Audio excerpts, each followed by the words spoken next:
Hello, everybody out there. This is the Tittle of the Day for January 3rd, 2015. And today it's over, I guess, tongues of angels. And I was thinking about this today, and I, I was wondering if these tongues, that people speak, and I've done it before too, and I've spoken in unknown tongues, I guess, not like different languages, like in Acts, when at Pentecost, but at different tongues where people can't understand it, right? So I've done that before. I haven't done it in like a while, but like I have been in a church where people did that, and I've been caught up in that. And at first, I felt like it was good, that it was something from the Lord, And then when I started doing more research in it, I kind of got, I don't know. I always got very excited when I did it, like inside, like energized. But now I don't know if it was the right spirit or not. So I kind of just pray in normal tongues, just normal language that I can understand and everybody can understand. But I started thinking about right here in 1 Corinthians 1, it says this. This is interesting. Think about this. 1 Corinthians 13. Yeah. Though I speak with the tongues of men and of angels, and have not charity, I am become as sounding brass or a tinkling cymbal. Okay. So the tongues of men is what we're speaking right now to each other. But he says, and of angels. So obviously there is a tongues of angels. So what I was wondering is that the tongues that people talk when like Pentecostal churches and different churches like that, and is that good or bad? Because could that be fallen angel tongues? You see, and like the Pentecostal people, I look at this as how they do it. 1 Corinthians 14:2 and 4.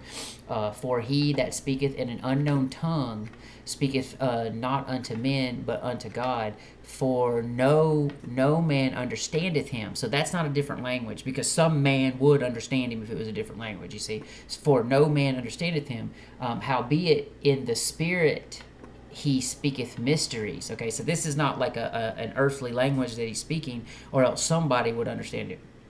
He that speaketh in an unknown tongue edifieth himself. So it's like it like when I got really excited when I would speak in tongues by myself while I was praying, I would get really excited. So I was thinking, is that edifying myself, But he that prophesieth edifieth the church. Okay, so that's kind of what, the Pentecostal and different people like that do when they speak in tongues. But then I started thinking about that, what Paul was saying, because, God doesn't tell tall tales and myths. Like if it's in the Bible, then it's real. So tongues of angels are real. So is it holy angels or fallen angels, and or both, are these languages that you're speaking? And sometimes if you don't know what you're saying, could you possibly be getting, crossed messages there to where you're praying out to an angel or to a fallen angel and you don't know it? And could they be, getting it? Because you're really not supposed to pray or worship angels at all, right? And we can see that in 2 Chronicles 2:18, which says this. Let no man beguile you of your reward in a voluntary humility and worshipping of angels, intruding into those things which he hath not seen, vainly puffed up by his fleshly mind, and not holding. Okay, so you see, you can't see them, right? You can't see the angels because they can come and appear and disappear into this reality, into this dimension. So and it would you get puffed up in your mind through pride by this knowledge also, of fallen angels and holy angels and all this stuff, and are you worshiping them and different things like that. So I was thinking, is that a bad thing? Is that a bad possibility? And I think that it definitely could be. We have to discern properly when we are speaking in these different types of tongues and going through these things. I mean, are we being tricked into, the worship of angels or praying to angels, fallen angels? That's crazy, right?